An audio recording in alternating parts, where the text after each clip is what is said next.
오후 예배로 또 직분자 교육을 함께 하시는 모든 성도님들을 주님의 사랑으로 축복하고 환영합니다. 잘 오셨습니다. 오늘은 청지기에 대한 내용으로 함께 살펴볼 내용인데요. 우선 청지기에 관해 살펴보기 전에 우리 직분관에 대해서 함께 좀 말씀을 나누려고 해요. 여러분, 우리는 이제 원래 복음이란 것이 어느 지역에든지 들어가잖아요. 선교를 통해서 복음이 들어갑니다. 그러면 그 지역에 있는 기본적인 토속 신앙과 이제 충돌을 하게 되죠. 우리가 다 가지고 있던 가치관들과 충돌하게 됩니다. 왜냐하면 복음은 완전히 새로운 것이기 때문에 우리가 감히 상상할 수 없는 것이라서 충돌을 일으켜요. 그래서 이것이 깨어지죠. 배척하기도 하고 또 때로는 융합되기도 합니다. 우리의 신앙도 마찬가지입니다. 한국 기독교에 융합된 우리 토속 신앙과 토속 가치관이 무엇이죠? 가장 대표적인 것이 유교주의입니다. 우리는 다 유교적인 성향을 가지고 교육을 받은 상태에서 복음을 받아들였어요. 그러다 보니까 우리 한국 교회는 이 유교주의적인 가치관과 그런 직분관이 만들어졌습니다. 유교주의의 핵심은 가족이죠. 그리고 효를 다하는 것입니다. 자녀는 입신양면하여서 가문의 명예를 떨치는 것이 자녀의 도리였어요. 부모는 또 건강히 자녀들 잘 양육하고 그 명예로운 그 가정을 잘 이끌어가는 것이 즐거움이었습니다. 근데 이것이 나중에 좀 우리나라 자본주의 시대, 이제 사회가 발전하면서 이제 약간 입신양면보다는 개인의 성장과 성공이 또 추구되는 시대가 열렸습니다. 그러면서 사회적인 입지라든지 자신의 그런 성공이 우리 가문을, 우리 가정을 일으키고 또 세우는 그런 모습들이 많이 사회에 만연했죠. 그러다 보니까 그 직함이란 것이 어떤 의미에서는 굉장히 중요시 여겨지는 문화가 우리 한국 사회에 많이 있죠. 사자 다 좋아하시잖아요. 목사, 전도사, 강도사 다 좋아하시잖아요. 너무너무 좋아. 선교사 끝없이 좋아하시는 그런 직함들인데, 그런 직함이 결국 우리에게 굉장히 중요한 역할을 이제 그런 의미를 부여된 거죠, 이 사회에서. 그리고 그것이 교회에도 마찬가지로 들어온 것이 무엇입니까? 직함에 대한 이제 존칭적인 의미입니다. 그래서 우리가 집사, 안수집사, 권사, 장로, 목사 이렇게 직함을 받을 때 그 직함이 우리에게는 어떤 의미에서는 개인의 감투와 벼슬처럼 성공과 승진처럼 여겨지는 문화가 한국 교회에 자리 잡고 있다라는 것이에요. 이게 이제 통합된 거, 융합된 겁니다. 그래서 이것이 무조건 나쁜 것이냐? 그럴 수는 없어요. 왜냐하면 모든 건 다 장단점이 있습니다. 우리 한국 교회에서는 독특하게도 직함을 호칭으로 쓰잖아요. 그런 나라가 별로 없거든요. 우리나라만 유독 누구누구 집사님, 권사님, 장로님 하면서 이름이 없고 직함이 호칭이 되어 있어요. 저를 부르실 때도 목사님이라고 그냥 부르시잖아요. 진환이라고 안 부르시고, 물론 그것도 이제 우리나라 정서에 안 맞겠지만, 그러니까 목사님이라고 부르시는 것 자체가 직함이 곧 호칭이 되어 있기 때문에 그 호칭을 사용함으로써 우리는 내가 목사구나, 내가 장로이고 권사이고 집사구나라는 것을 늘 인식할 수 있는 장점이 있습니다. 그래서 언제 어디서나 우리가 직함을 불릴 때 부끄럽지 않은 행동을 하기 위해서 늘 되돌아봐야 하는 거죠. 교회에서야 당연한 것이고, 코엑스 근처도 마찬가지고, 어디 삼성중앙에도 마찬가지고, 시장에서도 마찬가지고, 삶의 터전에서도 내가 누군가 막 싸우고 있는데 옆에서 집사님 하면 서로 불편해지는 거예요. 그럴 때 모른 척하고 지나가셔야 되는 거예요. 이 호칭이란 것이 우리에게 주는 그런 부담감과 함께 또 깨닫는 역사가 있어요. 그런 이제 장점이 있죠. 또 대신 단점도 있습니다. 그 호칭이 곧 나의 정체성이다라고 자신 스스로 신뢰해버리는 거죠. 나의 신앙의 성숙이 아직 미치지 못했는데 더 온전해져야 되는데, 혹여나 내가 받은 직함이 나의 정체성을 다 확신하노라, 다 완성되었나라고 생각하면 그것이 무너지게 되는 것입니다. 그리고 가장 큰 어려움은요, 이것이 쉽게 바뀌지 않는다는 거예요. 장점도 너무 좋지만 너무 쉽게 변질될 수 있는데, 이것이 우리가 바꾸고자 한다고 해서 오늘부터 바꿀게요 한다고 해서 바뀌지 않는다는 거죠. 그래서 아주 오랫동안 이미 한국 교회에 뿌리 내리고 있고, 앞으로도 아마 아주 오랜 시간 동안 뿌리 내려 있을 것입니다. 그래서 우리는 이게 왜 청지기가 중요하냐면, 이 직분을 온전히 감당하기 위해선 내가 온전한 청지기다라는 그 청지기론을 온전히 깨달을 때에만 바른 직분에 대한 가치관과 그 행함을 나아갈 수 있다는 것이죠. 또 실제로 오늘 이 시대에는 30, 40 세대들은 또 유교적인 가치관이 많이 없어졌어요. 거의 없어요. 그러다 보니까 뭐가 됩니까?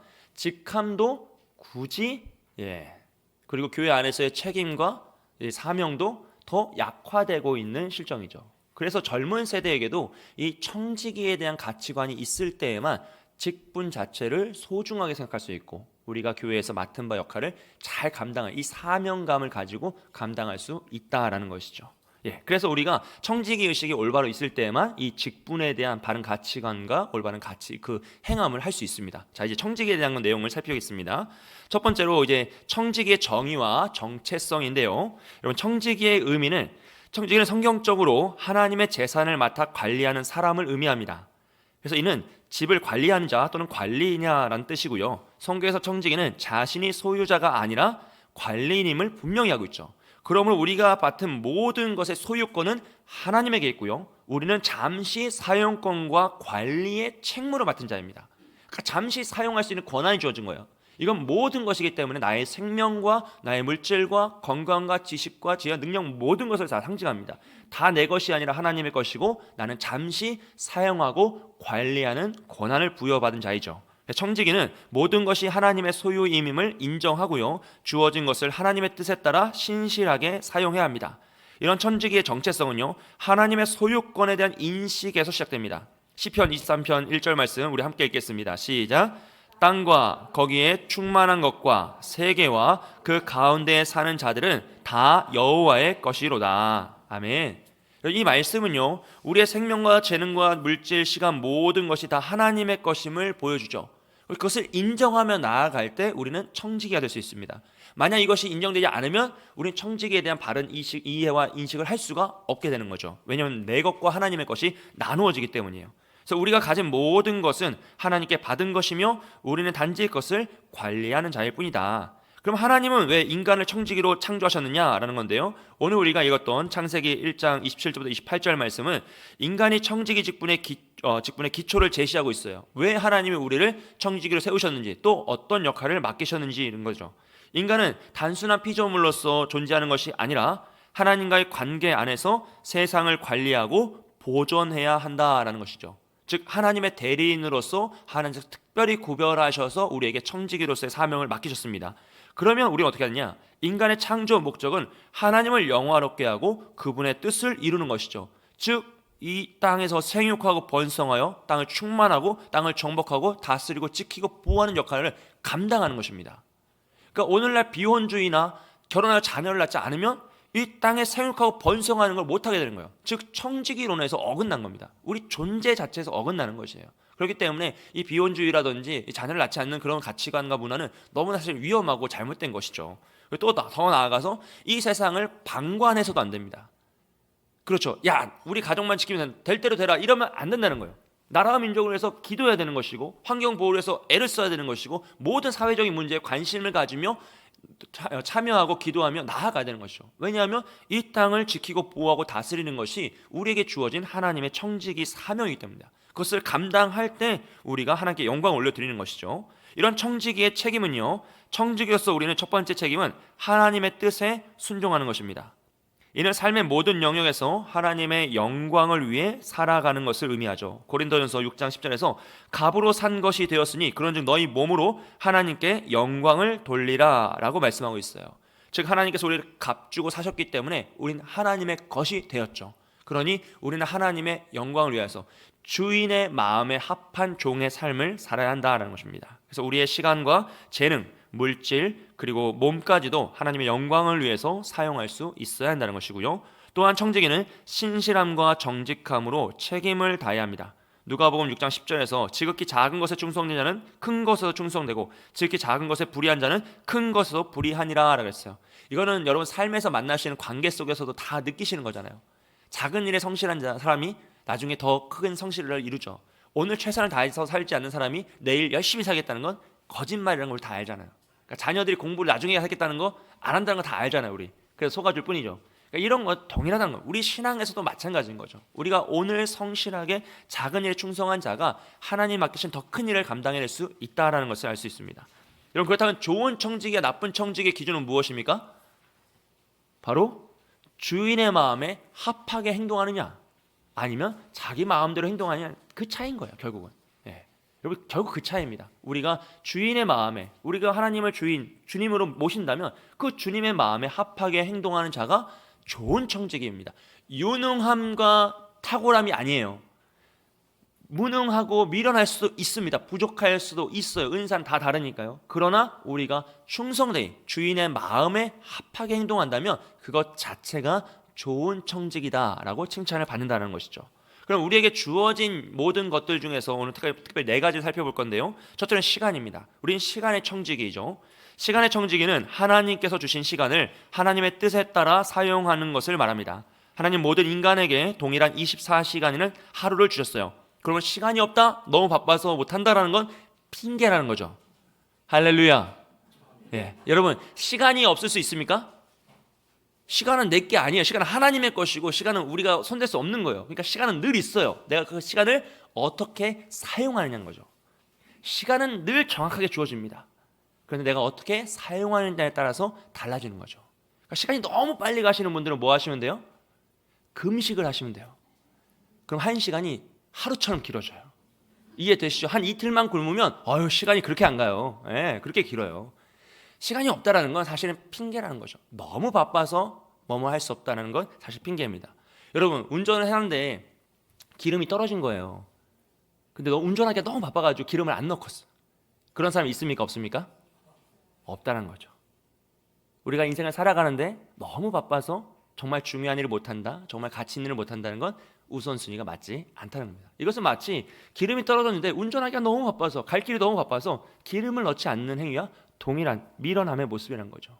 그래서 우리가 우선순위를 잘 정함으로써 이 시간의 청지기의 사명을 감당할 수 있다는 것이에요. 시간은 하나님이 우리에게 맡기신 가장 귀한 자원입니다. 왜냐하면요, 시간은 우리의 생명이기 때문이죠. 우리는 시간 속에 존재하는 자들입니다. 이 세상에서는요. 물론 우리가 부활하여 주님께 가면, 천국에 가면 초월의 영역이니까 시간의 관계가 상관이 없어요. 영원이니까요. 대신 이 세상 안에서는 우리는 시간 안에 존재하기 때문에 시간은 곧 생명인 거예요. 하나님이 우리의 시간을 멈추시면 우리는 끝나는 거예요. 생명을 끝나는 겁니다. 그렇기 때문에 이 시간이란 것은 우리의 생명과 같이 귀한 것이다. 그래서 에베소서에서 뭐라고 합니까? 세월을 아끼라, 때가 악하니라 그러죠. 세월을 아끼라고 합니다. 이것은 다른 말로 시간을 사라는 것이에요. 시간을 지키라. 너에게 허락하신 그 시간을 내가 어떤 값을 지불해서라도 지켜내라라는 의미를 갖고 있습니다. 그러므로 시간은 다른 자원과 달리 지나가면 되돌릴 수가 없어요. 그래서 과거를 후회한들 아무 의미가 없고 미래를 걱정한들 아무 가치가 없습니다. 오늘을 최선을 다해 살아가는 것밖에 없는 거죠.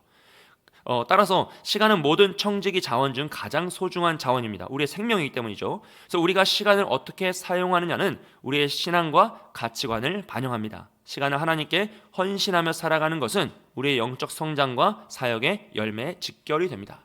우리의 시간 사용이 곧 우리의 믿음이고 신앙의 척도다라는 것이죠. 그래서 하루 24시간 중에 여러분이 하나님을 위하여 몇 시간 정도, 어느 정도 사용하고 계시는지 퍼센트를 한번 계산해 보시면 대부분 우리의 가치관이 나옵니다. 한번 문득 이거 수학인데 조금 복잡하니까 잘 안 나오실 수 있어요. 하지만 이제 24시간 중에 우리가 기본적으로 한 7시간 주무신다고 하고, 남은 시간 중에 기초 생활이라는 게 있잖아요. 밥 먹고 이제 우리가 생활해야 되는 거, 그 정도 빼고 우리가 쓸 수 있는 시간 한 10시간 중에 우리가 과연 어느 정도 하나님께 기념하여 드리고 있느냐라는 걸 생각해 보신다면, 그러니까 꼭 생활의 시간의 11조라고 해서 2시간, 3시간이 아니라 우리가 쓸 수 있는 시간 중에서, 잘 활용할 수 있는 시간 중에서 나는 과연 하나님을 기념하여서 이 신앙을 위하여서 어느 정도 시간을 쓰고 있는지, 어느 정도 나의 생명을 쓰고 있는지, 가치관을 쓰고 있는지 점검할 필요가 있다라는 것이죠. 두 번째로 시간 낭비에 대한 원인과 위험인데요. 시간을 낭비하게 만드는 주요 원인은 게으름입니다. 이건 뭐 말할 거 없어요. 게으름이죠. 잘못된 우선순위, 지나친 오락에 대한 추구, 하나님의 뜻에 대한 무관심입니다. 여러분, 취미생활을 가지시는 것은 너무 좋은 일이에요. 좋은 취미생활. 그런데 그 취미생활에 너무 집착한 나머지 너무 오랜 시간을 투자하고 너무 많은 것을 투자하면 그것은 중독이 되는 것이죠. 그래서 골프를 치시는 건 참 좋은 일입니다. 건강상에 아주 좋은 운동이에요. 하지만 골프만 치는 것은 안 되는 거죠. 위험해진 거죠. 낚시, 사진, 남성들이 빠지기 좋은 그런 중독성이 있는 취미생활인데, 그런 것들이 참 좋은 거지만 거기에 집착하고 빠져들면 위험할 수 있노라는 거죠. 뭐 여성분들은 마찬가지예요. 여러분, 쇼핑을 하시는 건 좋은 일이에요. 경제 활동에도 아주 좋고, 우리 보기에도 좋잖아요. 우리가 늘 똑같은 옷을 입고 다 산다고 생각해 보세요. 40년째 똑같은 옷 입고 왔어요, 제가. 그럼 여러분 보시기에 좋겠어요, 안 좋겠어요? 서로 불편해요, 이게. 말은 안 하지만. 서로 불편하단 말이에요. 그러니까 우리가 잘 갖고 있는 거 좋은데 거기에 너무 집중하면 덕스럽지 못할 수 있다라는 거죠. 그래서 그것은 추천드리지 않는 방법이죠. 자, 그래서 우리가 그러면 이 게으름은 우리의 시간을 무익하게 사용하게 하고요, 하나님께 드릴 수 있는 기회를 놓치게 합니다. 정말 중요한 건데 그 시간이 흘러가 버리면, 예배 시간이 흘러가 버리면 예배를 못 드리잖아요. 마찬가지죠. 오늘 하루가 흘러가 버리면 오늘 내가 과연 하나님을 위해서 무엇을 했는가, 하나님을 기억하는 한 시간에 한 3분의 한 5분의 기도도 하지 못했다면 어찌 하는가라고 하면서 지나가 버린다는 거죠. 예. 그리고 또 시간 낭비의 위험은 단순히 비생산적이라는 데 있지 않습니다. 시간을 낭비하면 하나님께 대한 우리의 헌신이 약해지고 성령의 열매를 맺지 못하게 된다는 거죠.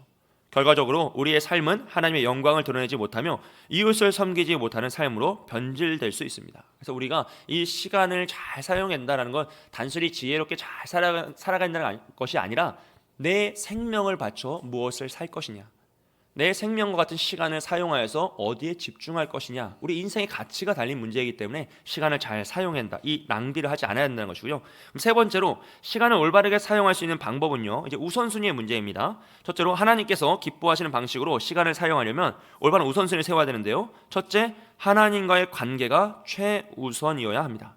이것은 신앙인으로서 의심할 여지가 없습니다. 고민할 필요가 없습니다. 여러분, 하나님을 위하여 시간을 쓰십시오. 할렐루야. 가장 좋은 시간을 구별하십시오.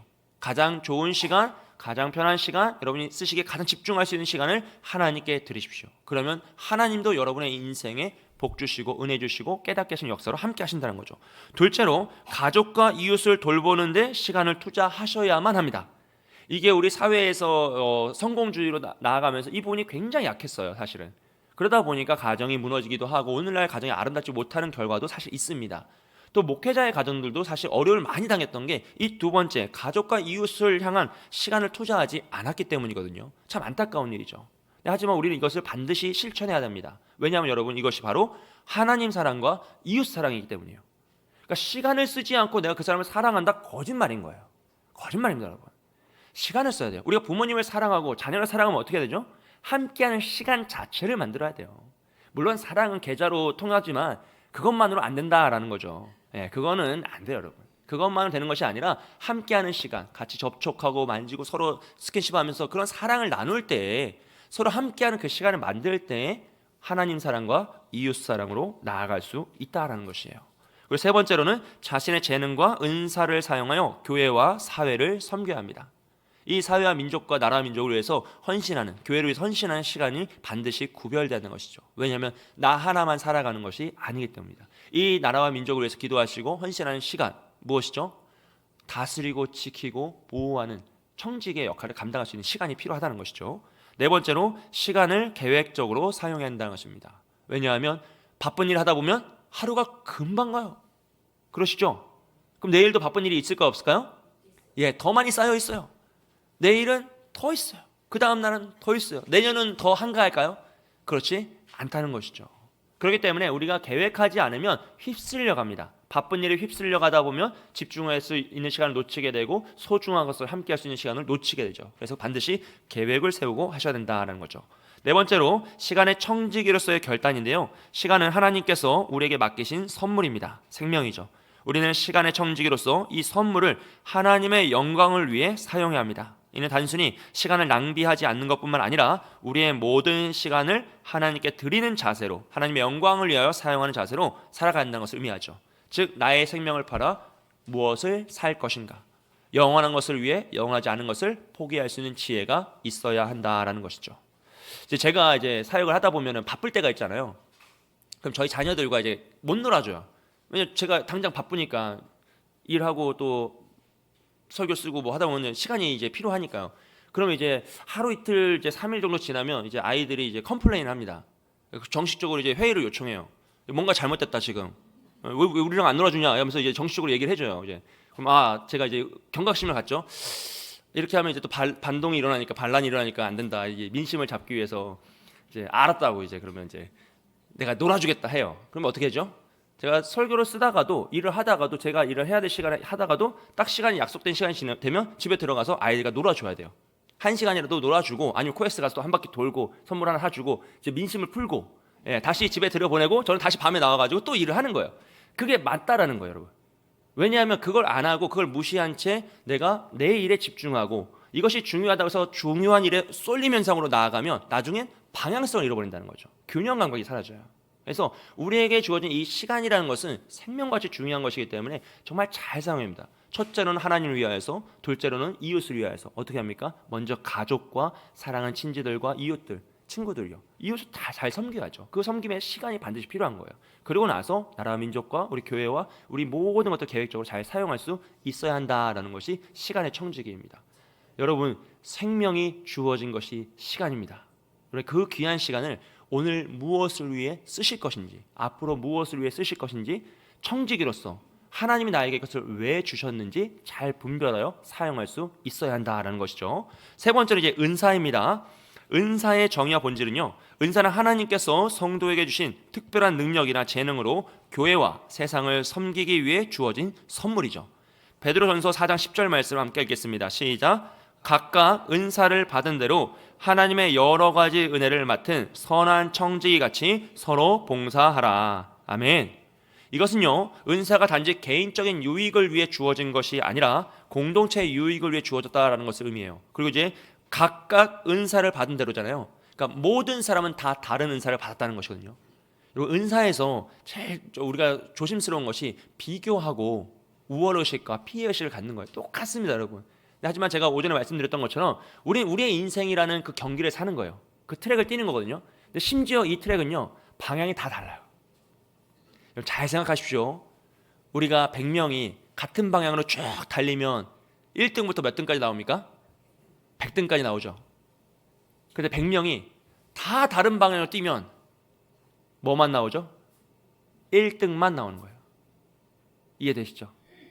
내 길에 나만 뛰는 거예요. 내 인생에, 나의 인생이란 경기에 나만 주님과 함께 달려가는 겁니다. 그렇기 때문에 나에게 주신 은사가 무엇이든지 아무 상관이 없다는 거죠.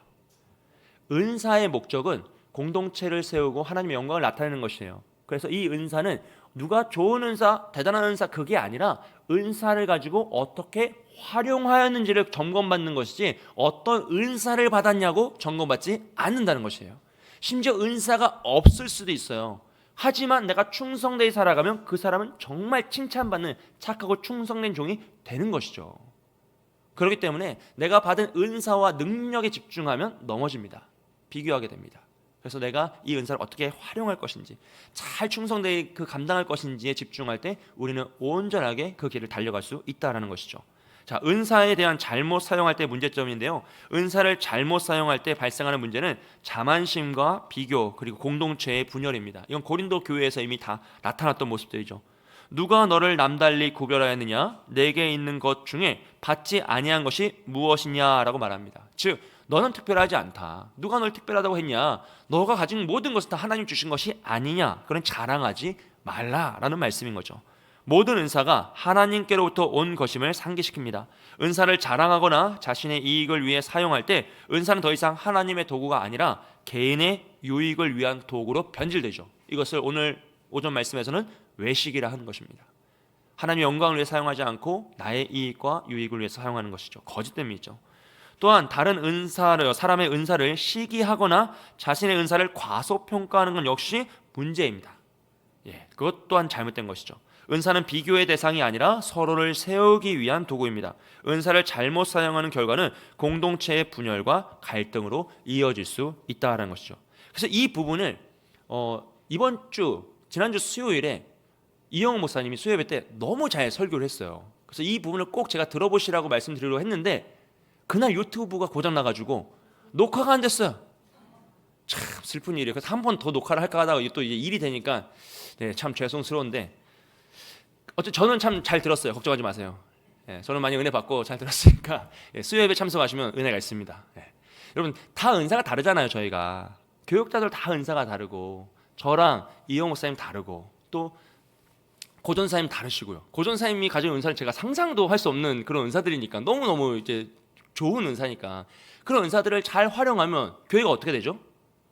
풍성해지는 거예요. 은혜가 더 많아지는 거예요. 만약에 모든 교육자들이 저랑 똑같이 설교를 하게 되면 어떻게 되죠? 늘 말씀드렸다시피 공산당이 되는 거예요. 그건 안 되는 거예요.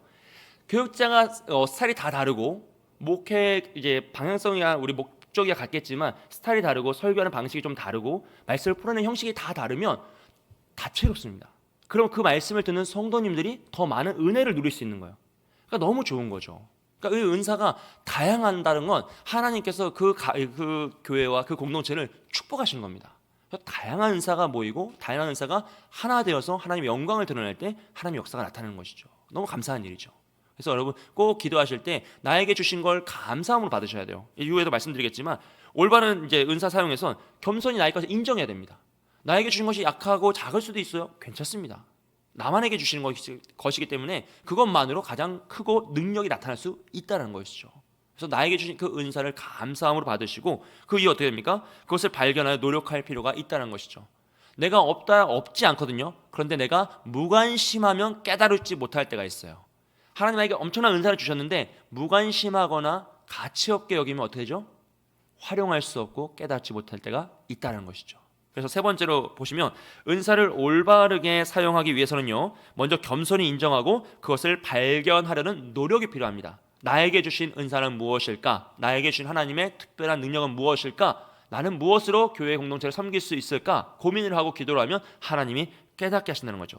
기도와 말씀과 묵상을 통해서 하나님의 뜻을 구별하고요, 공동체 안에서 섬기는 과정을 통해 자신의 은사를 발견할 수 있게 된다는 것입니다. 여러분 제가 기타를 칠 줄 알까요? 모를까요? 몰라요. 제가 기타를 배워봤을까요? 안 배워봤을까요? 3번이나 배워봤어요. 근데 안 되더라고요. 이상하게 제가 기타는 안 되더라고요. 그래서 안 치기로 했어요. 박수 치기로 했어요. 네. 그러니까 못하면 잘 치는 분들이 많은데 그분들 세우고 저는 박수 치면서 같이 찬양하면 되죠. 그런 거예요. 그러니까 내가 잘할 수 있는 것도 있고 못할 수 있는 것도 있어요.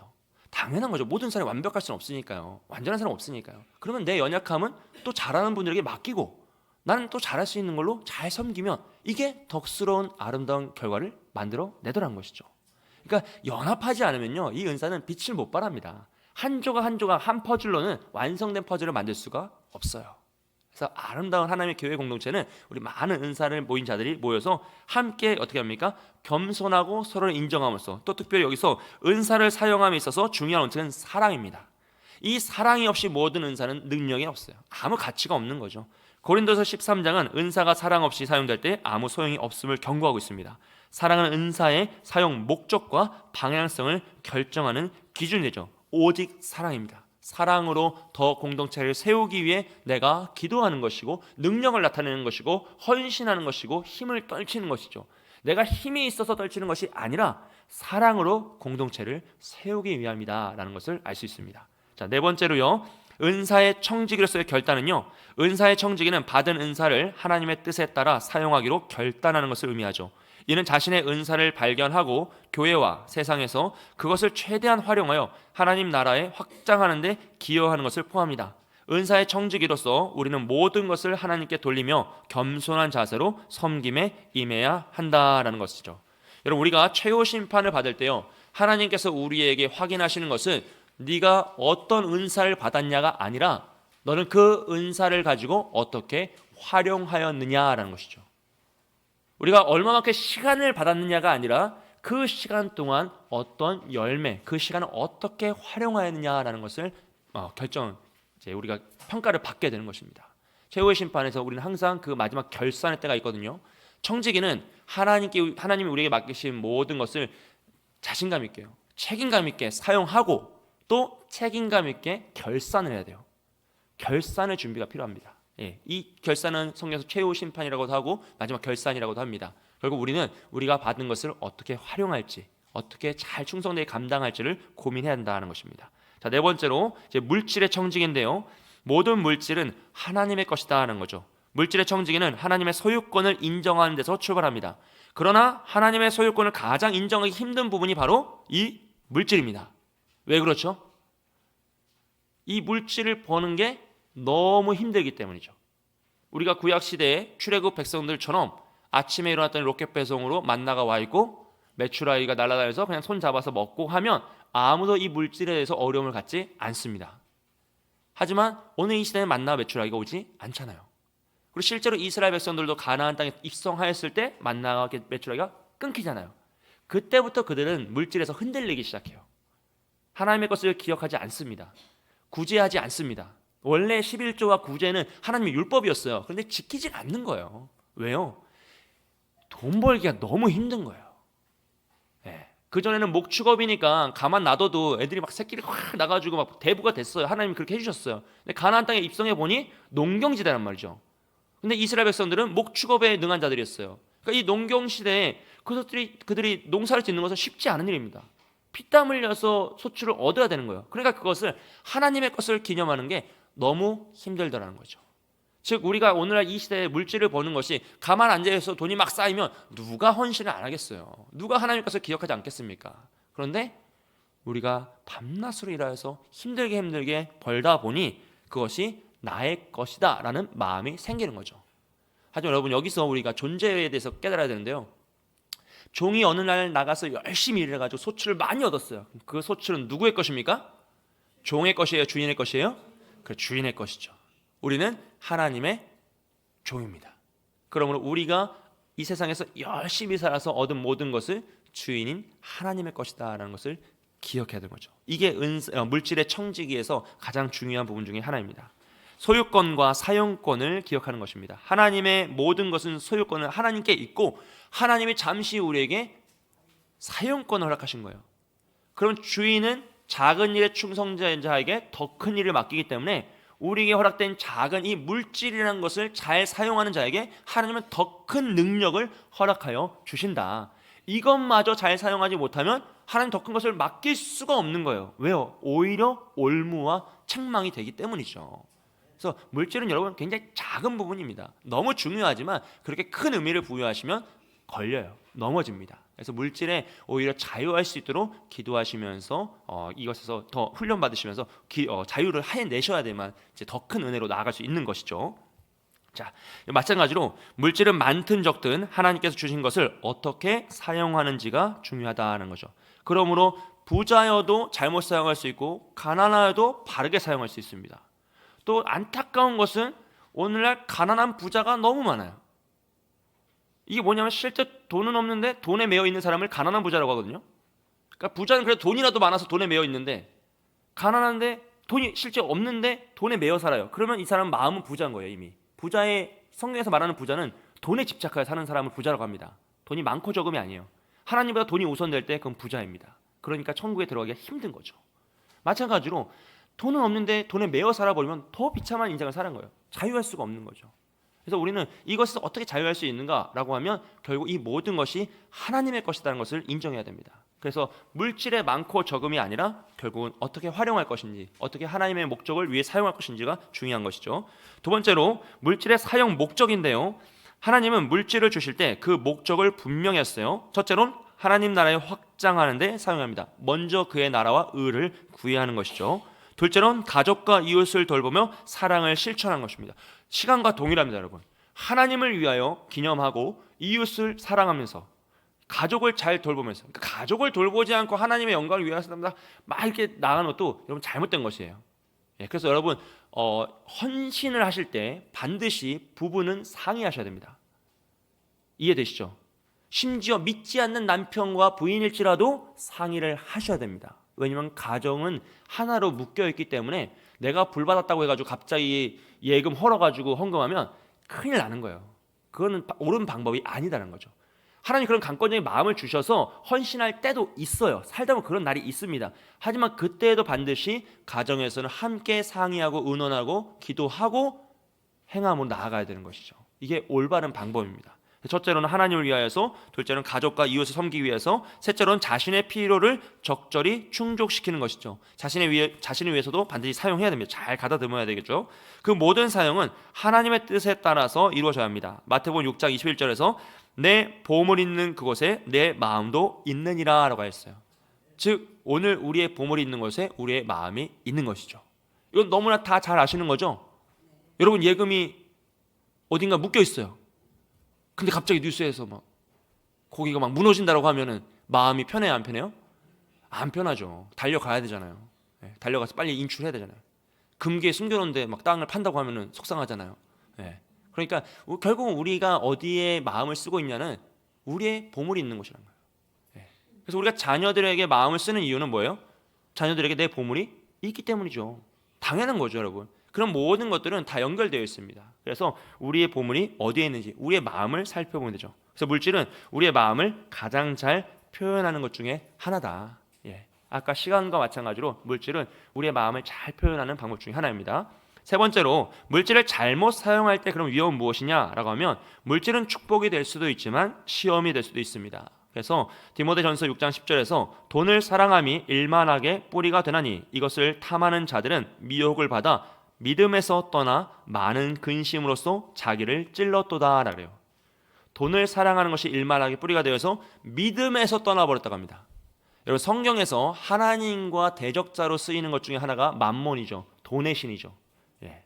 하나님과 만몬을 함께 섬길 수 없다고. 그만큼 돈은 너무나 중요하고 또 너무나 두려운 것이에요. 그래서 잘 사용해야 되고 조심스럽게 사용해야 됩니다. 여러분 함부로 쓰셔도 안 되고 정말로 거기 매여도 안 되고 또 그렇다고 너무 방만하게 써도 안 되고 지혜롭게 잘 사용을 해야 되는 것이죠. 물질을 우상화하면 하나님과의 관계가 깨어지고요. 탐욕과 욕심에 빠질 위험이 큽니다. 물질을 잘못 사용하는 또 다른 위험은 감사의 상실이죠. 내가 익숙한 나머지 물질의 풍요로움이 익숙해져서 하나님께 감사를 잊을 수 있습니다. 이건 사실 환경적인 요인이 크거든요. 어릴 때부터 부유했던 친구들은 가난을 모르기 때문에 이 부유함의 감사를 모르죠. 하지만 가난을 아는 사람은 한번 부유해졌을 때 참 그 감사함을 더 깊이 느끼게 돼요. 근데 또 사람은 미련한지라 금방 또 익숙해져가지고 마치 태어날 때부터 자기가 부자였던 척하며 살아갈 때도 있노라는 것이죠. 그래서 이 익숙함의 함정에 빠지지 않도록 우리는 날마다 이 물질에 대해서 경각심을 가지고 이것이 하나님의 것이다 라는 것을 인정함으로써 살아간다는 것이죠. 그럼 물질을 관리하는 실천 방안, 믿음의 방안은 무엇이냐? 첫째로 11조와 헌금으로 하나님께 우선권을 드리는 훈련을 해야 합니다. 우선권을 드린다는 것은 이 모든 것이 하나님의 것임을 인정하는 최우선으로서 하나님의 것을 기념한 후에 물질을 사용해야 된다는 거죠. 여러분 11조가 아까울 수 있어요. 물론 안 아까우시겠지만 때로는 아까울 수 있잖아요. 그럼 어떻게 하면 되죠? 소득을 줄이면 돼요. 이해되시죠? 너무 간단한 거예요, 여러분. 너무 간단해요. 10억을 벌었는데 1억을 11조 하려니까 너무 아까워. 그럼 내가 10만 원만 벌면 만 원은 기쁨으로 감사할 수 있는 거예요. 이해되시죠? 예, 그 길을 가지 않으시길 바랍니다. 11조가 너무 아까우면 다 들여버리면 돼요. 10분의 10을 내면 10의 1이 하나도 안 아까워요. 예, 이해되시죠? 이건 상대적인 거라는 거예요. 상대적인 겁니다. 그리고 11조는 10분의 1의 개념으로서 하나님께서 우리에게 허락하신 게 맞지만 그 원리는 무엇입니까? 하나님의 것을 우선되이 구별하고 이 모든 것이 하나님의 것이라는 것을 인정하는 믿음의 마음이거든요. 그래서 11조는 꼭 10분의 1이 아니에요, 사실은. 10분의 2가 될 수도 있고 10분의 3이 될 수도 있고 10분의 9가 돼도 아무 문제가 없습니다. 또 믿음이 연약한 자는 어떻게 시작하죠? 생활의 11조부터 시작할 수 있는 거죠. 환경이 다 달라요. 남편은 예수 안 믿고 나 혼자 신앙생활을 하면 당연히 남편 월급으로 11조를 하는 건 두려운 일이죠. 그럼 어떻게 됩니까? 내가 쓰는 생활의 11조에서 다만 얼마라도 구별해서 하나님의 것을 기억함이 중요한 거라는 거예요. 그렇게 시작하다 보면 하나님께서 은혜를 주셔서 그것을 더 늘려갈 수 있게 하시고 또 때로는 풍족함을 주셔서 능히 감당할 수 있도록 도우실 수 있다는 것이죠. 결국 먼저 하나님의 우선됨을 인정하지 않으면 이 물질은 바른 사용으로 나아갈 수가 없다는 거예요. 우선 하나님의 것인 거죠.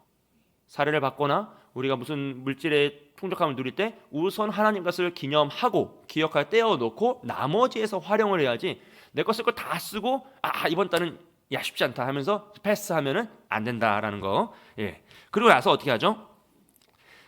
11조가 이제 둘째로 예산을 세워 계획적으로 사용하며 낭비와 사치를 피해야 합니다. 여러분 이제 낭비와 사치에 대한 부분들은 사실은 이 시대에는 또 너무 상대적인 거예요, 사실. 왜냐면 누군가에게 너무나 편안한 건데 또 누군가에게는 엄청 사치스러워 보일 수 있거든요. 물론 대신 그 모든 것 중엔 우리는 덕을 세움의 기준을 세워야 됩니다. 내가 이것을 함에 있어서 누군가 상처받을 수 있다면 모든 것이 가하나 모든 것이 덕을 세우는 것은 아니기 때문에 그것을 멈출 수 있는 것도 지혜로움이고 믿음의 덕망인 거죠. 여러분 제가 그냥 이렇게 저는 이제 깨끗하게 보이는 게 중요한 사람이잖아요. 막 멋스럽게 보이는 저는 그게 하나도 중요하지 않거든요. 저는 그냥 깨끗하게 깔끔하게 이제 보이고 그런 자세로 설교를 하는 게 이제 중요한 이제 직업군이다 보니까. 근데 제가 오늘 막 모피 입고 설교하면 여러분 마음속에 오늘 뭐 가운 말고 그냥 막 모피 막 큰 거 있잖아요. 그런 거 화려한 거 따뜻한 거 땀나는 거 입고 막 하면 여러분 불편하시겠어요? 안 불편하시겠어요? 당연히 불편하죠. 불편한 거예요. 마찬가지라는 거예요, 여러분. 우리가 이제 모피를 입을 수 있어요. 근데 다 모피를 입어 막 그래서 다 막 곰들이야 막 이러면은 이게 안 그런 사람이 있을 수 있잖아요. 그걸 불편해하는 분들이 있을 수 있죠. 왜냐면 환경적인 요소도 그렇고 동물 보호소도 그렇고 사람은 너무 다르기 때문에 상황은 너무 다르기 때문에 다 다른 가치관이 있어서 그럴 수 있다는 거예요. 그럼 물론 입을 수 있지만 덕을 위하여서 다른 옷을 입을 수도 있다는 거죠. 지혜로움이죠. 이건 하나의. 그렇다고 모피를 입지 마시라는 게 아니라 입을 수 있어요. 그냥 따숩게 입으세요. 제가 한 70대 이상은 입으셔도 아무 상관이 없어. 어른들이 입으셔야 따뜻하게 하니까. 하지만 다 같이 어느 날 모피를 입으면 어려울 수 있다. 그래서 이제 순번을 정하셔서 입어라. 그렇게 하는 거예요. 왜냐면 이게 나를 위한 게 아니라 타인을 위하여서. 우리는 성숙하지만 아직 미성숙한 분들, 이거에 어려움을 마음을 가질 수 있는 분들이 있기 때문에 단편적인 예로 말씀드리는 거예요. 마찬가지입니다. 이 외투뿐만 아니라 모든 건 마찬가지죠.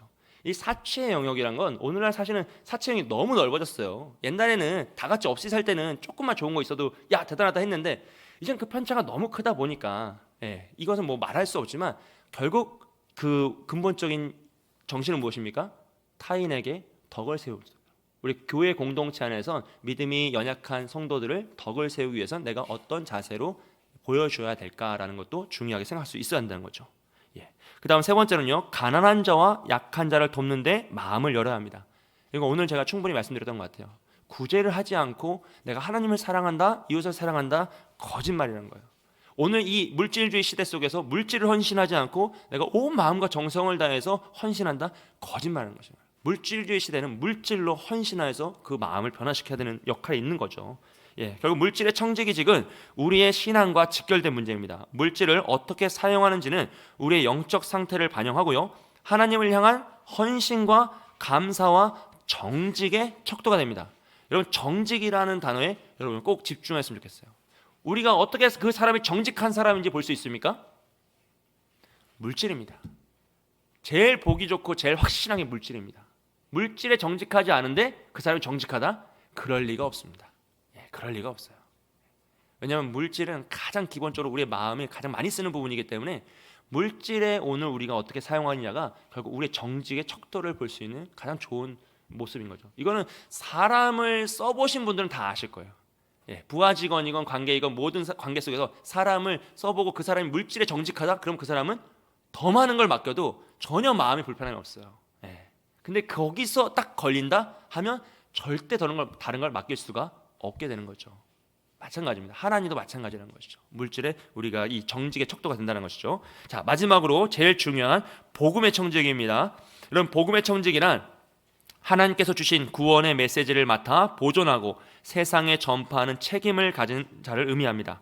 복음은 우리에게 주어진 가장 귀중한 선물이며 이 선물은 우리만 소유하고 누리는 것이 아니라 다른 사람에게 나누어 주기 위해 주어진 것입니다. 여러분, 복음을 나 혼자만의 전유물로 갖게 되면 어떻게 되죠? 비밀 요원이 됩니다. 007 비밀 요원이 돼가지고 내가 예수 믿고 구원받아서 아무에게도 알리지 않고 나는 혼자 오로지 온전히 믿고 천국 가야지. 이건 하나님의 목적이 아니라는 것이죠. 복음은 어떻게 전달됩니까? 먼저 받은 자가 아직 받지 못한 자에게 전달함으로써 전달되는 게 하나님의 방법이에요.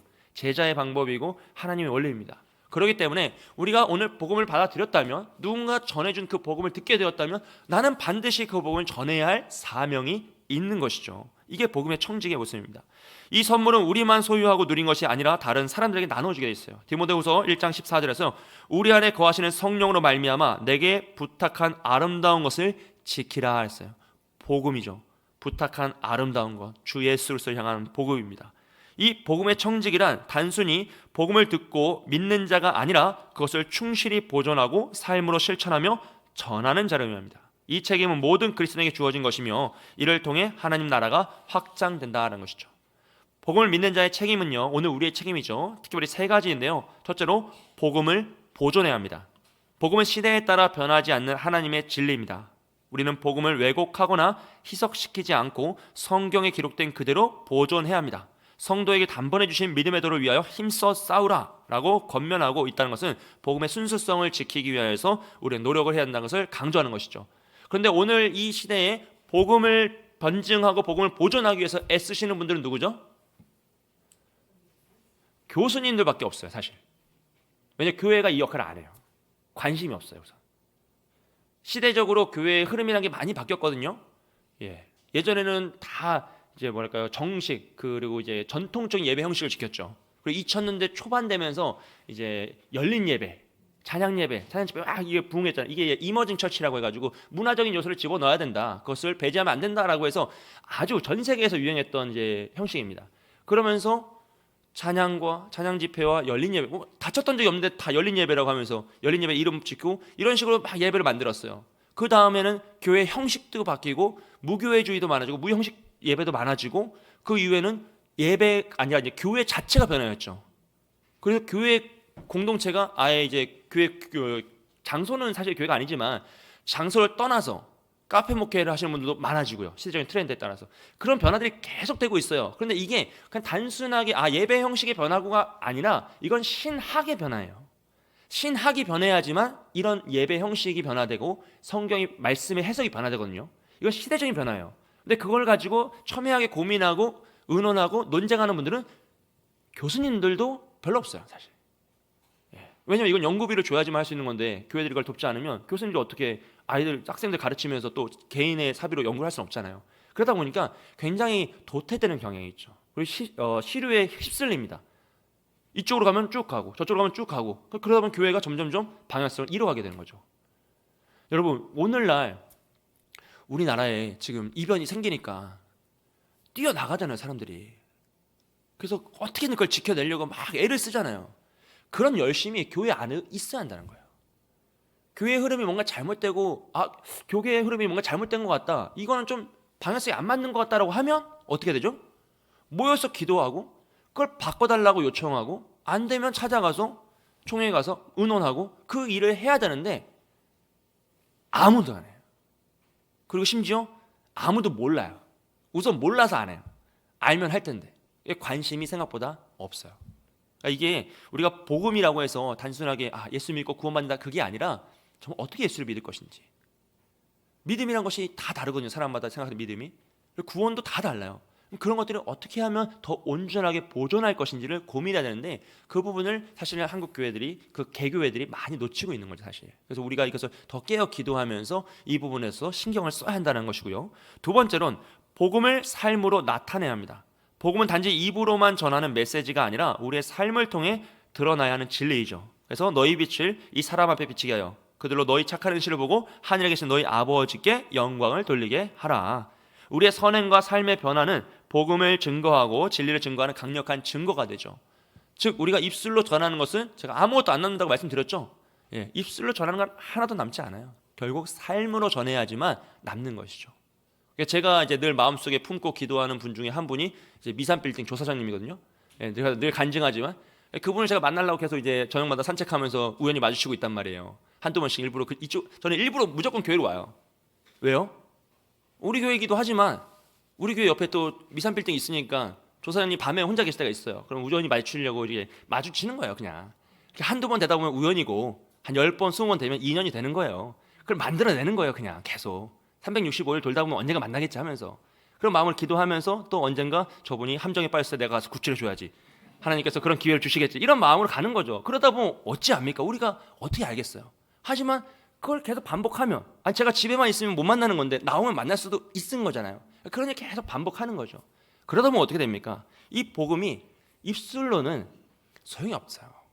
삶으로 돕고 한 번 더 만나고 한 번 더 인사하고 겸손하게 바른 태도로 할 때 마음이 열리고 하나님이 기회를 주시면 그 복음의 메시지가 들어가는 것이죠. 그래서 여러분 주변에 전도하고 싶으신 분들 계시면 계속 째려보시면서 기회를 노리십시오. 주변에 서성해야 돼. 계속 서성해야 돼. 저 사람은 뭘까 싶을 만큼 서성이다 보면은 어느 날 우연히 만납니다. 저는 그렇게 많이 해요. 저는 이제 재정부는 아실 테지만 저는 점심 식사를 이영 목사님이랑 하면 저는 90% 차이린을 가요. 차이린 가서 늘 그냥 똑같은 음식을 먹어요. 그래서 저는 이 차이린에 있는 모든 직원들과 인사를 합니다. 한 2번 가서 제가 서울 남부교회 새로운 목사라고 인사를 했고 한 3번째부터 아무도 못 알아봐요. 누군들 알고 있어. 거기 장사가 돼서 사람이 많잖아요. 근데 제가 한 10번쯤 가니까 이제 인사를 하시더라고. 이제 알아봤어요. 그러니까 사장님도 알아보고 서로. 제가 한 50분 계속 가는 거예요. 예, 어느 날 짬뽕 먹고 짜장면 먹고 볶음밥 먹으면 괜찮잖아요. 번갈아가면서 계속 가는 거예요. 저는 손님이 오잖아요. 어느 식당을 예약할까요? 무조건 차이린 예약해요. 무조건. 저희 가족이 와도 차이린, 제 아는 목사님이 와도 차이린. 가서 먹는 거예요. 가서 먹으면서 또 인사하고. 그러면 어떻게 되죠? 관계가 형성되잖아요. 그럼 저는 이제 성탄절을 노리고 있거든요. 예, 한번 초청하고 인사하고 하려고. 그런 기회들을 만들지 않으면, 우리 삶에서 계속 만들지 않으면 어떻게 했습니까? 여러분, 차이린을 전도하는 방법은 아주 간단합니다. 여러분이 앞으로 차이린을 이용하실 때마다 서울 남부교회로 예약을 하세요. 저는 항상 서울 남부교회로 예약해요. 제 이름을 하지 않아요. 제 이름이 뭔지 몰라요, 저분들은. 저는 항상 서울 남부교회로. 그러면 저 사람은 서울 남부교회 사람이구나 하는 걸 알기 때문에, 그럼 우연히 이게 쌓이고 쌓이면 누가 의심을 안 하겠어요? 서울 남부교회가 우리 집을 왜 이렇게 많이 올까? 생각을 하겠죠. 사람이란 당연히 생각을 하죠. 잘 운영하신 분이니까. 그럼 거기서부터 뭐가 되죠? 기회가 생기는 거예요. 한번 와보세요. 근데 가서 진상 부리면 안 되고, 예, 매너 있게 먹고 매너 있게 팁도 드리고 이제 항상 해야 돼요. 그러고 나서 매너 있게 한 번씩 전하고, 제가 성탄절에 선물을 준비하고 있거든요. 가서 한번 드리려고. 그렇잖아요. 저도 이제 심지어 저희 가서 점심 먹을 때 서비스로 군만두도 먹은 적 있어요. 예, 대단한 일이죠.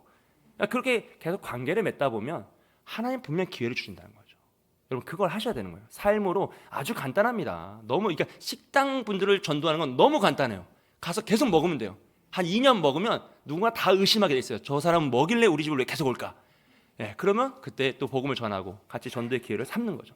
여러분, 차이를 예약하실 땐 어디로 하시라고요? 예, 서울 남부교회로 하시면 됩니다. 그러면 전도될 줄 믿습니다. 기회를 노리시고 함정을 파세요. 그 마음에 딱 우리가 살 수 있도록 이렇게 기회를 전하는 거죠. 자, 그리고 복음을 전파할 때요, 결국 우리의 선행이 없이는 그것이 안 된다는 거죠. 바르게 살아야 되고 올바르게 살아야 되고 착하게 살아야 됩니다. 세 번째로 복음을 전파해야 됩니다. 마태복음 28장 19절 20절 말씀, 너희는 가서 모든 민족을 제자로 삼으라라 명령하셨어요. 복음을 전파하는 것은 선택사항이 아니라 우리 모두의 필수 사명입니다. 그래서 우리 친구, 가족, 직장 동료, 세상의 모든 사람들에게 복음을 전하여서 제자로 삼아야 되는데, 우선 복음을 전하기 위해 우리의 삶을 온전히 살아야 되고 입술로 고백하며 그 복음을 선포할 수 있어야 한다는 것이죠. 세 번째로, 만약에 우리가 이 복음의 청지기로서의 실패할 때는요, 어떤 위험이 있냐? 첫째로, 복음이 왜곡되어 버립니다. 왜냐하면 복음을 지키는 자가 없기 때문에 복음이 왜곡되는 거죠. 한국 교회가 굉장히 큰 부흥을 일으켰죠. 70년대부터 80년대, 90년대 정말 전 세계에서 유례 없는 부흥을 일으킨 나라가 우리 한국입니다. 한국 교회는 정말 전 세계에 어마어마한 영향을 끼치는 교회가 되었어요. 근데 그와 함께 뭐가 생겼죠? 가장 많은 이단이 생겼어요. 우리나라에 가장 많은 예수님이 계세요. 가장 많은 성령님이 계시고 하나님이 계시고 심지어 하나님 어머니도 계시고 각종 이단이 다 생겼어요. 왜요? 이 성장주의로 가다 보니까 앞서 말씀드렸지만 복음을 보존하는 거에 힘쓰지 못했던 거예요. 바른 복음을 바르게 보존하고 지키고 고수했어야 되는데, 이게 막 너무 성장주의로 가다 보니까 여기서도 우와 저기서도 우와 하다 보면 현상주의로 빠져들어가지고 은사가 나타나고 능력이 나타나면 쏠림 현상으로 부흥해버리는 거죠. 그러다 보면 이게 이단으로 빠져버리는 거예요. 참 안타까운 일이죠. 그래서 우리는 복음의 청지기로서의 사명을 못하면 이것은 그냥 가만히 있는 것이 아니라 무조건 내리막길입니다. 지금 우리는 내리막길에서 그걸 버티고 앞으로 나아가는 자들이지 평지에서 가는 게 아니에요. 그래서 우리가 멈추거나 복음을 반드시 사명을 잘 감당하지 못하면 이 복음은 퇴보하고 왜곡될 수 있다. 각종 어려움들이, 복음의 진리가 훼손된다라는 것이고요. 둘째로, 영적 침체와 공동체의 약화가 발생할 수 있습니다. 여러분, 공동체가 가장 활력을 띠는 일은 복음을 전하는 일입니다. 제가 이번 주부터 갑자기 태신자 전동, 새가족 전동 해가지고 여러분 전도할 분들 10명씩 이름 적어내시라고 하고, 안 적어내면 막 전화하고 10명 없으면 5명이 아니라 10명 해야 된다고, 끝까지 10명 다 채우고 어디서 이름을 만들어서라도 적으시라고 하잖아요. 그러면 교회가 으쌰으쌰 할까 안 할까요? 한다니까요. 이게 여러분 매도 맞다 보면 익숙해진 게 있어가지고, 이게 막 사람이 이렇게 막 일을 시키고 우리가 막 하잖아요. 그러면 여기에 동참하게 돼요.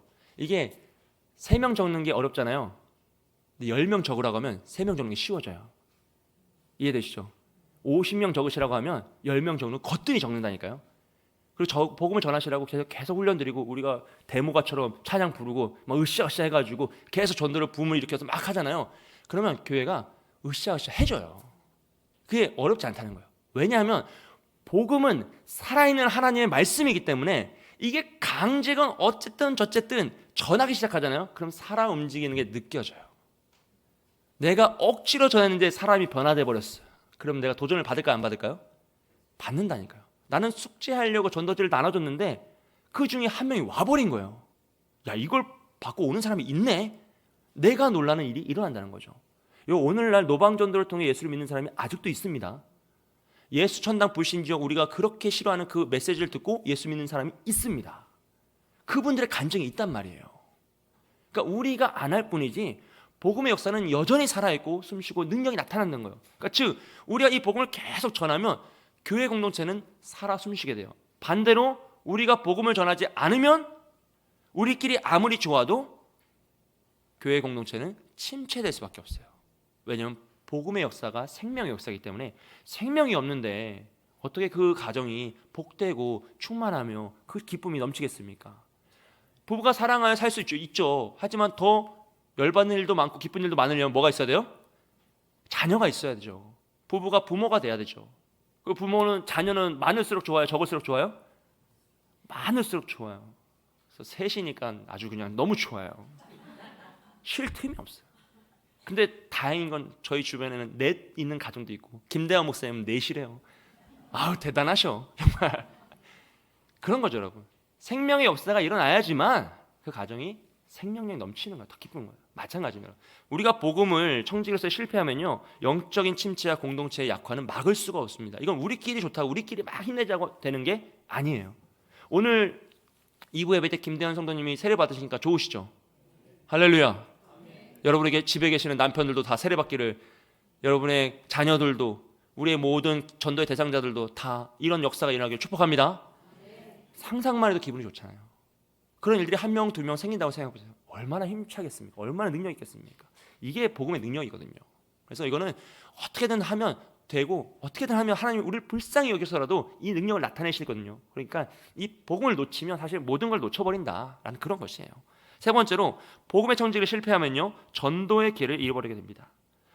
복음을 전파하지 않는 것은 하나님의 명령에 불순종하는 것이고요, 복음의 축복을 세상과 나누지 않는 결과를 초래해요. 특별히 에스겔 3장 18절 말씀에서는요 우리가 죄인에게 너의 잘못을 깨닫게 하는, 그의 잘못을 깨닫게 하는 하나님의 말씀을 전하지 않을 때 그가 죄인으로 죽으면 그 핏값을 우리에게 찾으신다고 했어요.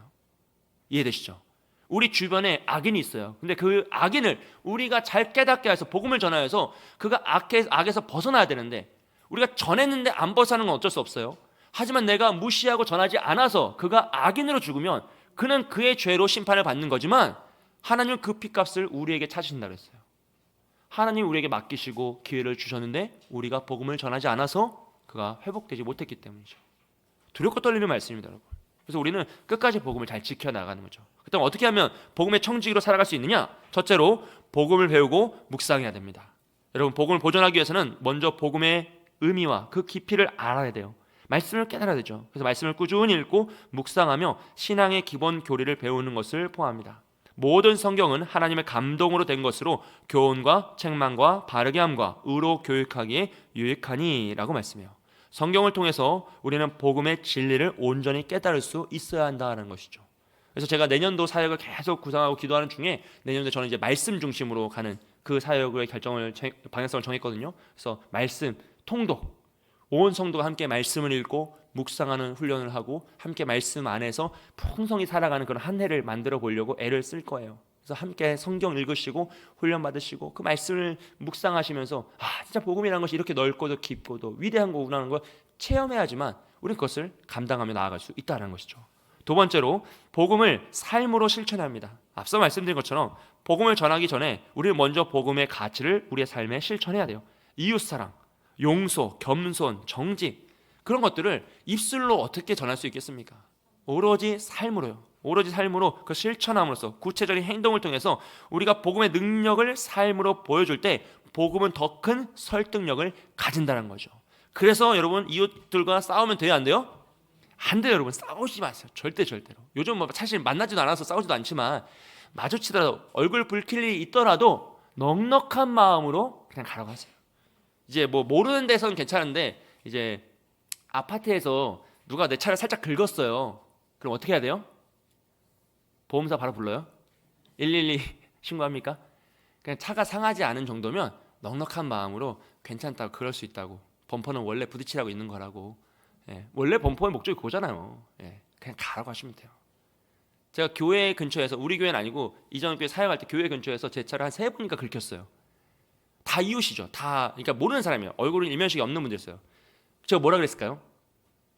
예, 돈으로 해결하시죠, 막 이러면서 몇십만 원 보내달라고 그랬을까요? 아니죠. 그냥 넉넉한 마음으로, 어차피 제 차는 그렇게 좋은 차가 아니었기 때문에 그냥 가시라고, 괜찮다고. 예. 그러고 나서 뭘 얘기해요? 예, 저는 이 교회 다니는 사람인데 괜찮다고.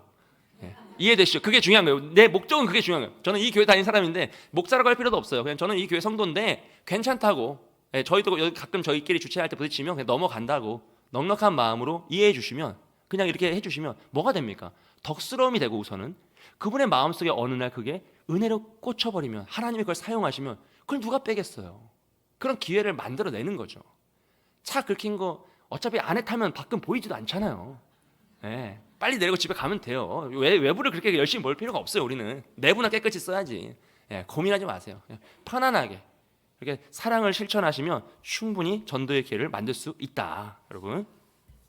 자, 그리고 세 번째로 전도의 기회를 활용해야 되는데요. 우리는 주변 사람들과 대화 속에서, 직장에서, 또 사회에서, 지역사회에서 복음을 전할 수 있는 기회를 찾아야만 합니다. 그래서 단순히 전도지를 나누어 주는 것을 넘어서 사람들의 필요를 이해하고 그들의 삶에 진정한 관심을 가지며 복음을 삶의 언어로 전하는 것을 포함하는 거죠. 제가 앞서 말씀드린 모든 부분들이 그런 거죠. 어떻게 하면, 저는 이 지역에 살고 있으니까 이 울타리 안에서 어떻게 하면 이분들을 제가 전도할 수 있을까? 그래서 제가 이제 목사인 걸 얼추 아시는 분들이 많은데 그분들을 어떻게 할 수 있을까라는 걸 고민하고 있어요. 야쿠르트 아주머니, 이 동네 드시는 분 아시죠? 좀 덩치 있으시다고 표현하자면 안 되지만 좋은 분. 그분이 이제 우리 교회 한 번 오셨다가 밥을 드시고 깜짝 놀라, 교회가 밥을 준다고 깜짝 놀라가지고 좋게 얘기하시면서 우리 교회를 잘 홍보하고 계세요. 제가 그분을 만날 때마다 야쿠르트 사면서 얘기를 하거든요. 자주 만나요. 산책하다 보면 늘 만나요. 그리고 늘 교회 오시라고 하는데 이제 뭐 자주 못 오시겠지만 그런 기회들을 계속 만드는 거죠, 여러분. 여러분 삶에 우연히 마주치는 사람은 아무도 없다라고 믿으시면 됩니다. 하나님께서 나에게 붙이셨다라고 마음 먹으시면 전도를 안 할 사람이 없는 거예요. 아, 저분은 어떤 분일까 궁금증을 가지시고 한 번쯤 호기심으로 말도 걸어보시고 인사도 하시고, 그러다 보면 이상한 사람으로 여길 때도 있지만 또 그 이상한 사람이 복음을 전하여서 구원받는 역사가 일어날 수 있다는 것이죠. 그런 걸 활용하셨으면 좋겠어요, 삶의 영역에서. 자, 네 번째로요, 성령의 인도하심을 따라야 합니다. 복음을 전하는 모든 과정에서 우리는 우리의 능력이 아니라 성령의 인도하심에 의지해야 돼요. 사도행전 1장 8절 말씀 우리 다 함께 읽겠습니다. 시작.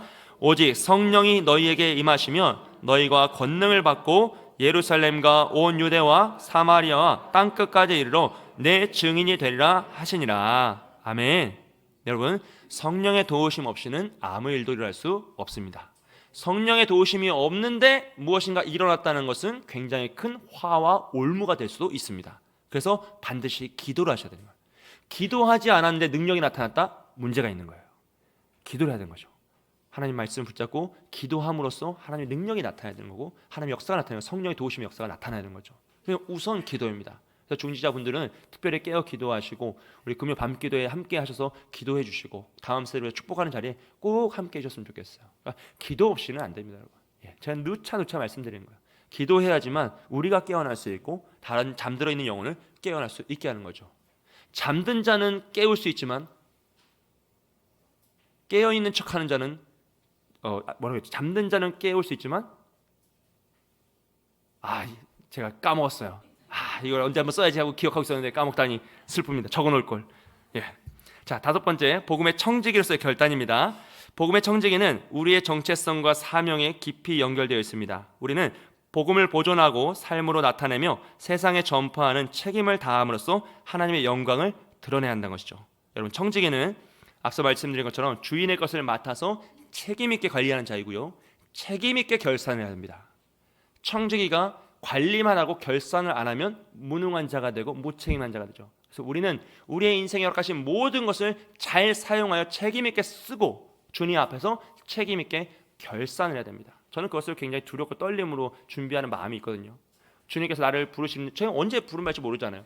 제가 부르시는 그날 가서 하나님께 내가 과연 무엇을 위해 인생을 썼는지, 내가 모든 것을 어떻게 활용했는지 하나님께 제가 낱낱이 다 알아야 될 텐데, 과연 저는 어떤 마음으로 이것을 감당하고 있을까라는 것을 늘 되뇌일 때가 있어요. 즉 죽음을 묵상하면 우린 열심히 살 수밖에 없고 성실히 살 수밖에 없죠. 죽음을 묵상하는 자는 이 세상에 매일 필요가 전혀 없죠. 무슨 의미가 있겠습니까? 오늘 내가 잘 사는 게, 오늘 내가 부유한 게, 내가 오늘 가난하고 내가 부족한 게, 내가 병든 게 무슨 의미가 있겠어요? 죽음 앞에서 우리가 무엇을 붙잡겠습니까? 오로지 복음밖에 없고 하나님밖에 없는 거죠. 그래서 우리가 그것을 깨달을 때, 아, 내가 진짜 청직이구나. 내 것이 아니라 다 하나님의 것이고 잠시 찰나와 같은 순간 나에게 이것을 맡기신 거구나 라는 것을 알면 오늘을 성실하게 최선을 다해서 마지막 결산을 향해 달려가는 자가 될 수 있다는 것이죠. 여러분, 그 마음으로 직분을 붙드셔야 됩니다. 직분은 타이틀도 아니고 무엇인가 자랑하는 것도 아니고 승진의 개념도 아닙니다. 우리 유교적인 관점으로 봤을 때는 성공이고 목표를 완성하는 단계에도 있을 수 있지만 그런 것들은 하나님 앞에서 그 무엇도 자랑할 수가 없게 되는 것이죠. 오로지 우리에게 맡기신 이 사명, 우리에게 허락하신 이 잠시 사용할 수 있는 권한을 주셨으니 이것을 가지고 끝까지 충성되게 나아가서 이 모든 청지기의 온전한 마음으로 직분을 감당하시는 저와 여러분이 되시길 주님의 이름으로 축복드립니다. 이 시간 함께 기도하겠습니다.